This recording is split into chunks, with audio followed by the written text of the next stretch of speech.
One lie about a beach house changed everything. It was my senior year of college and I was barely surviving. Between a full course load and juggling 2 part-time jobs, I was always exhausted, always behind, and constantly broke. My roommate Olivia, on the other hand, lived like she was prepping for a Netflix docuseries. Designer bags, spontaneous trips, and a bank account I couldn't imagine. One night, she was excitedly going on about some cruise her family was taking over spring break and casually asked what my plans were. The truth? I was picking up extra shifts at the diner to make rent, but I was tired of being the broke friend with 0 cool stories. So I lied. I told her I'd be staying at my rich uncle's beach house in Malibu. I said it without thinking. I even made it sound convincing. Panoramic views, celebrity neighbors, trendy cafes, a complete fantasy. I figured she'd forget. She did not. A week later, she came bouncing into the apartment glowing like she'd just won the lottery. You'll never guess. My parents said we can take the jet and come stay with you in Malibu. Jet? She'd already told Zach, our other roommate, and his girlfriend. They were all in. Group chats were formed. Restaurant reservations were being made. They were hyped. I wanted to die. I planned to come clean. I really did. But Olivia was so excited, so happy. I panicked. I kept thinking, I'll find a way to cancel. Blame the weather. Say the house is getting fumigated. Something. Then things got worse. 2 weeks before break, I got an email from financial aid. A system error meant I owed $6,000 immediately, or I couldn't graduate. I just sat there in the library crying. I was drowning and couldn't even tread water anymore. Olivia found me. She demanded to know what was wrong, so I told her everything. The fake Malibu house, the lie, the debt. I was bracing for her to explode. Instead, she laughed. You've never even been to California, she said. I knew you were lying. I blinked. Wait, what? She smiled and pulled out her phone. But seriously, let me help. She called her dad on the spot and asked him to wire the $6K. Just like that. I refused, obviously, but she insisted. I was planning something for spring break anyway. Turns out her family actually had a beach house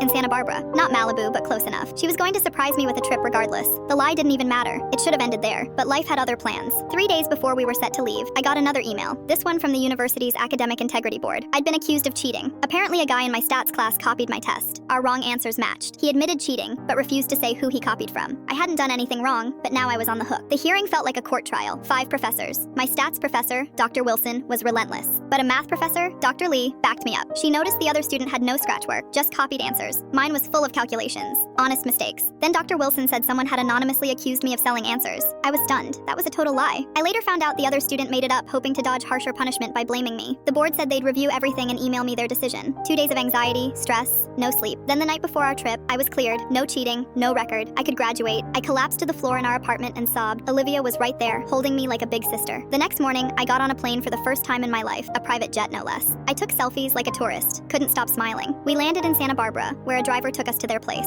It wasn't Malibu, but it might as well have been. Huge windows, ocean view, white sand down the steps, a deck big enough to host a wedding. It was surreal. Zach and his girlfriend arrived that night. The next few days were perfect. Sun, champagne, beach bonfires. It felt like a dream I didn't belong in. Then came the beach club. It was this exclusive place with private cabanas, influencers posing like they were getting paid. Some probably were. Olivia's family had a membership. We walked in like regulars. That's when it got weird. Click the full story to see what happened next.